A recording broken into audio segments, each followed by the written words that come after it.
Hey everybody, Josh Sigurdson of World Alternative Media here, and I'm here with Anam Paiseanta. And let's walk and talk a little bit, Anam. Do it. So, as you can see, we are in Barcelona by this beautiful, beautiful church. What's it called again? La Familia Segrada. Yes, that. And it's a beautiful, beautiful building, and you could just see the amount of effort and work that's been put into its architecture.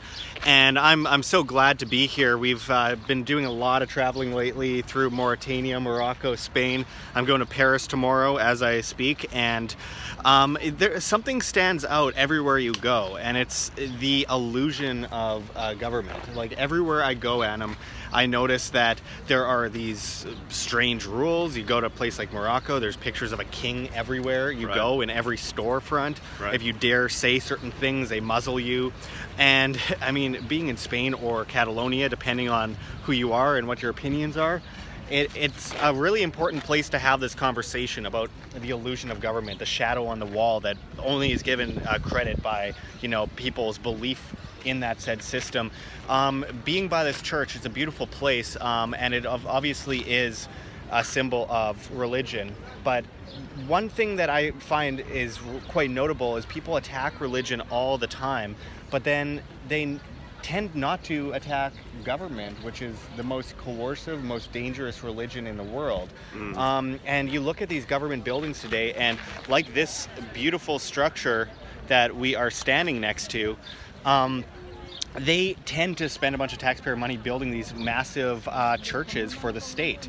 What do you think of the illusion of statism, this belief, this blind belief that we must obey by these rules that some people put ink on paper and tell us that we must abide by? Well, it's definitely a worship system and a system of control of the mind.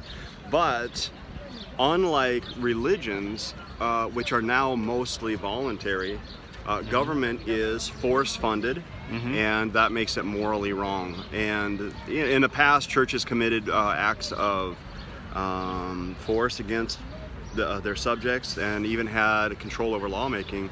It's not really the way it is today. If there's a big-ass church like this and it's all beautiful architecture, to me, I'm like, well, cool.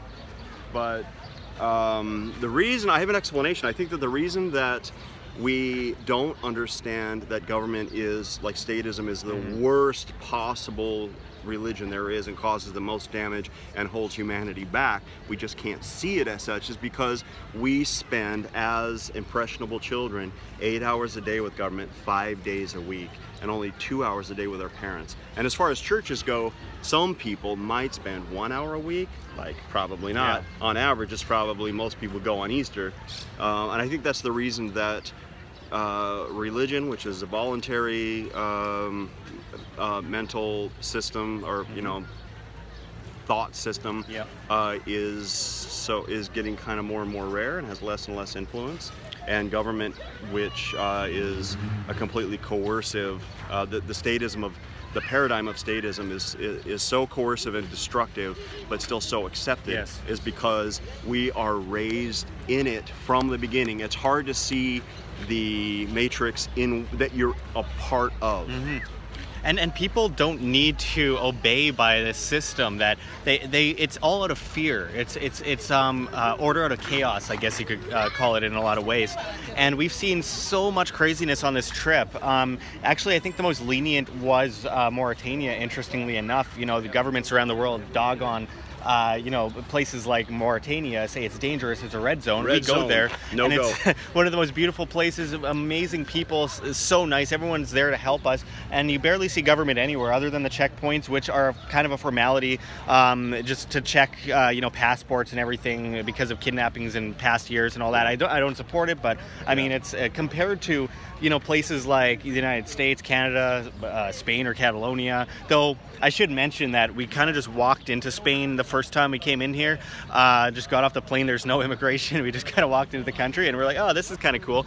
But it's worth pointing out, though, the religion of statism when we talk about a cross. No, maybe a flag instead of a church. Maybe you have government buildings and public schools, and instead of the preacher on television or the televangelist, you have propaganda, mainstream media, again, the school system. Instead of hymns, you have national anthems. Instead of crusades, you have military might going around the world, basically stomping everyone under their boot.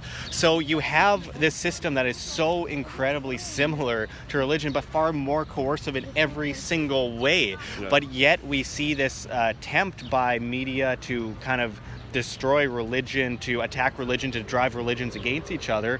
And then people are busy fighting over the trivial and not looking at the real enemy. They're distracted by each other. What do you think of this distraction mechanism of the state and driving people against each other instead of people actually seeing, oh, the government is doing all this stuff? Problem, reaction, solution, repeat for eternity. What do you think? Completely. So symbolism is powerful. They've always known it. Those who control the world have been masters at controlling the mind. If a photo or a picture is worth 1,000 words, a symbol is worth 1,000 years of words. Yeah. And this is why we can spend time telling a story, or we can set a story in stone and then match it to a symbol in the mind. Yes. And this is why you have crosses, this is why you have flags, and this is why you have McDonald's signs. Yeah. Those who want to control us know that the way to do that is through the mind and through symbolism and paradigm signaling and control. And that's the world we live in. Yeah. Well, let's mention something that happened to us on this trip, Anam. I can't help but mention it, just getting into Morocco. And we see the IQ of some of these people they find the lowest IQ people they could possibly find. Oh my God. We get into Morocco, I know what you're and saying. we are like, okay, so we flew from Nouakchott, Mauritania into Casablanca. And we're like, okay, so it'll be easier because we drove all the way down the coast of Africa, which took forever. It's a huge place. Yeah. And we're like, maybe we'll just fly to Casablanca in Morocco from Nouakchott, Mauritania. It'll save a ton of time. And of course it did. 2-hour flight later, we end up in Morocco. And the idea was we were going to take a high-speed train up from Casablanca up to Tangier, cross over to Tarifa in Spain, across the Strait of Gibraltar. And we get to a customs or whatever you call it in Morocco, and they're like, do you have an address in Morocco? And we're like, no, we're just catching the train. And they're like, huh? You're catching a train? You don't have an address? I'm like, no, I mean, some people like to travel and continue traveling once they get to a location. It's an international airport. Have you seen this before? They're like, this seems highly suspect. So they send all of us to some room for no reason. I still don't understand what they did there. We got there, and some guy's like, you are going on a train and then to Spain? And I'm like, yeah, it's like 5 hours away. And they're like, that's strange. And they're looking at us, and there's a big picture of their king in the background. And then they send us to another office. A guy scans our passport and writes like a number on a piece of paper and tells us to go back to the box where these guys are joking around and making sex jokes or whatever to each other. And who knows what? Goats. Yeah, okay. Then we get there, and they're messing around, and it's like, hand them the piece of paper, and they're like, oh yes, the mighty number. And now we have permission to grant you access to this vast land that's halfway in the Sahara Desert, so you can continue on to another land. Right. It's so trivial, so ridiculous, and I mean, it's just this illusion of security. Mm-hmm.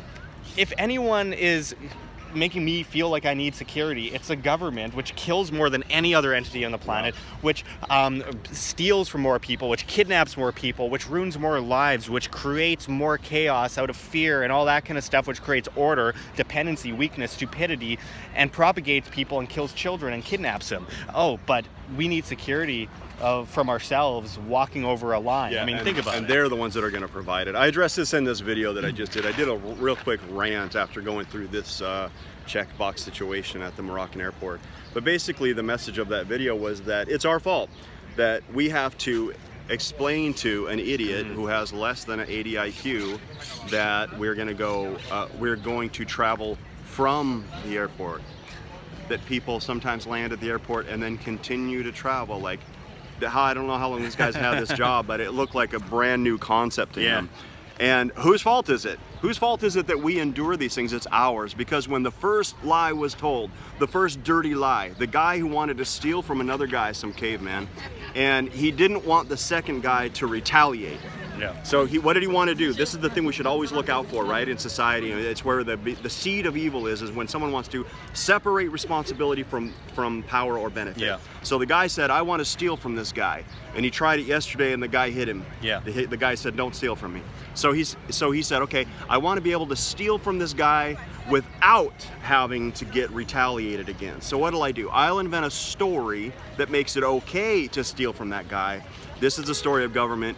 This is the bullshit lie of statism. And when the first lie was told, we should have reacted to it appropriately from a place of love instead of a place of fear. We should have stopped that lie in its tracks.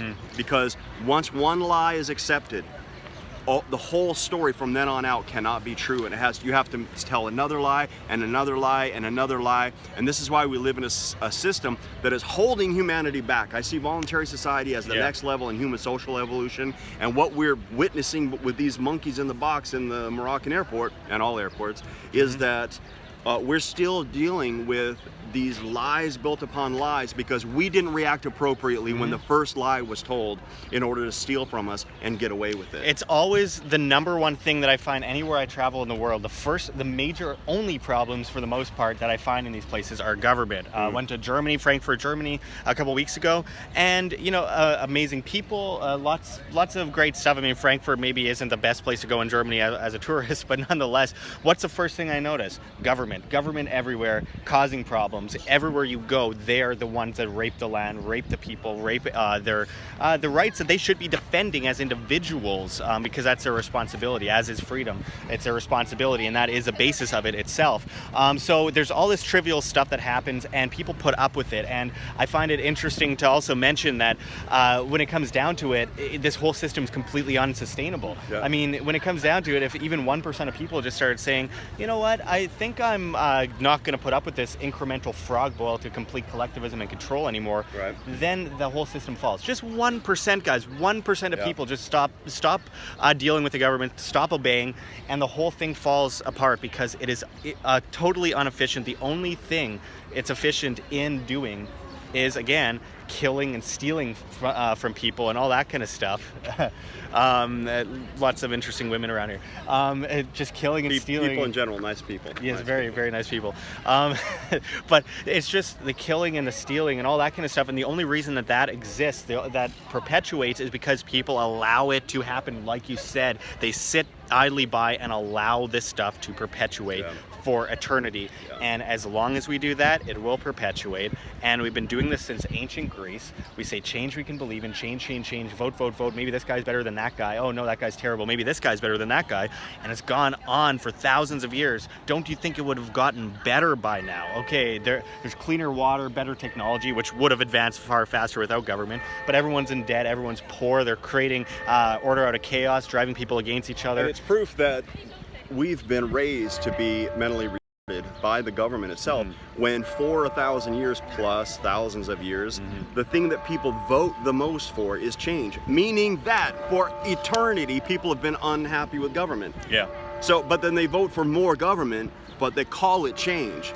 Like, this is the kind of like cognitive dissonance that people raised by government and government schools have to go through. Like, you're living your life like with these two different brains in your head working against you, so that you can't come up with like critical thinking. If what you want is change, do something different. Right. Well, we got some nice music playing behind us, and we are going to enjoy. It's a sign from the Lord. And we're going to enjoy walking around here at this beautiful place. A symbolism that at this moment isn't being used by the hand of force against me. It's a nice thing. I don't see any government anywhere. No one's running around killing everyone. There isn't any chaos that I can see around me. A lot of tourists chaotically trying to get selfies, but that's about it.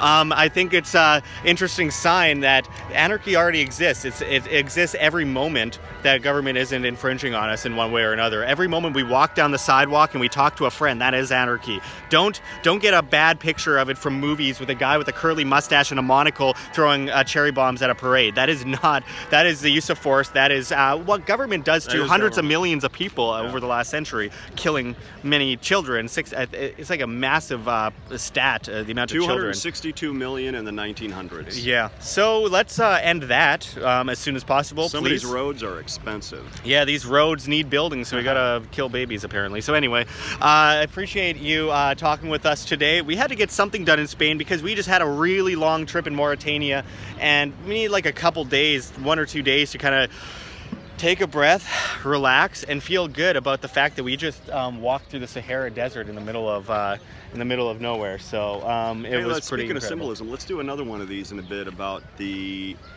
Catalonian independence movement. Oh, you mean that movement where people all said we want to leave Spain and they got beaten and killed in the streets? That's the one. That's the one. All right. See you guys later. Like what you see here, Wham? Don't forget to check the links below. GoFundMe, Patreon. We can't do it without you. Any donation is very much appreciated, especially as we are so heavily demonetized and censored by YouTube as these guys come in and flag all of our content as hate speech. The shadow banning is getting really bad, guys. Also, check our Bitcoin address right here on the screen or in the description below. We really appreciate it. And of course, check us out at the Red Pill Expo 2019. Of course, the great G. Edward Griffin and so many other incredible speakers will be there. Our link for that is below as well. And we cannot forget Mike Maloney's goldsilver.com, which you can also find in the description. One of the greatest market and monetary historians out there. We really encourage everyone to check that out. But until next time, this is Josh Sigurdson signing out from World Alternative Media. Find the truth, be the change.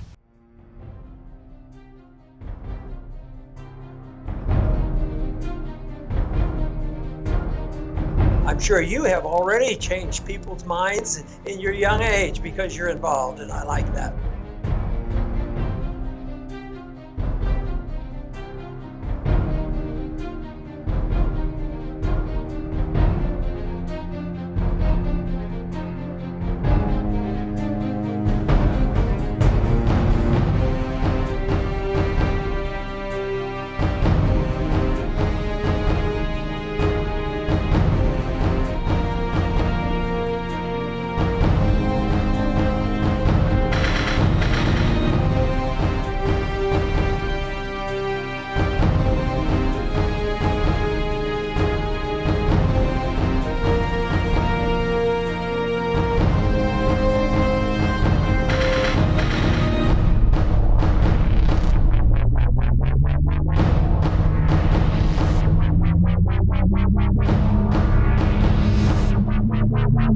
Thank you.